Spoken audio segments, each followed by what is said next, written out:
दोस्तों, गुम है किसी के प्यार में के आने वाले एपिसोड में वो सब कुछ होने वाला है जिसकी शायद किसी ने कल्पना भी नहीं की होगी।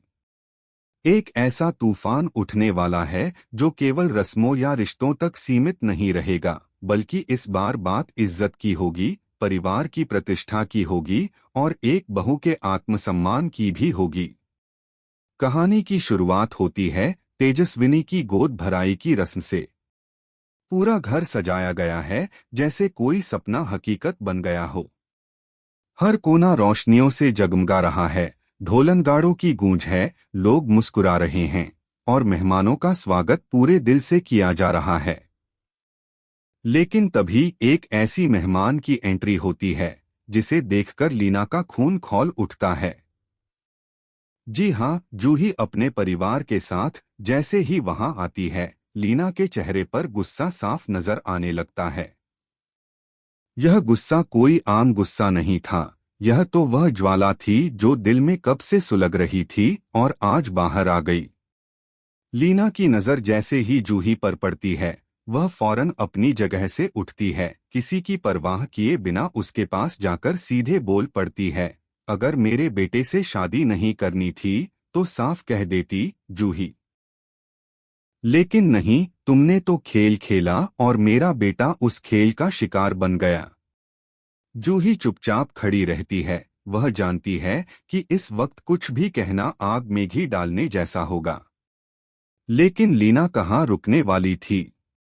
वह लगातार ताने देती है, उलाहने देती है और कहती है, तुमने मेरे बेटे की जिंदगी बर्बाद कर दी।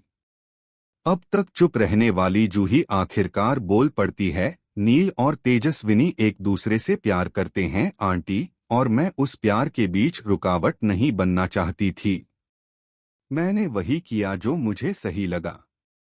काश आप भी इसे समझ पाती। जूही का यह जवाब जैसे लीना के लिए एक और चोट बन जाता है। वह अपना आपा खो बैठती है और जूही पर हाथ उठाने के लिए बढ़ती है। लेकिन तभी कहानी में आता है जबरदस्त ट्विस्ट। तेजस्विनी बीच में आकर लीना का हाथ पकड़ लेती है।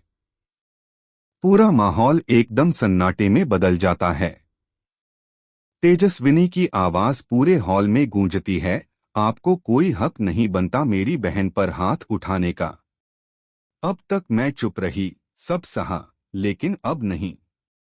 अब मैं अपने परिवार की बेइज्जती बिल्कुल बर्दाश्त नहीं करूंगी। तेजस्विनी के इस मजबूत और साहसी कदम को देखकर सभी मेहमान चौंक जाते हैं। कुछ लोग आपस में कानाफूसी करने लगते हैं, बहू ने सास का हाथ पकड़ लिया, लेकिन तेजस्विनी पीछे नहीं हटती। वह पूरे आत्मविश्वास के साथ खड़ी होती है और कहती है, मैंने नील से शादी प्यार के लिए की थी, कोई समझौता नहीं किया था।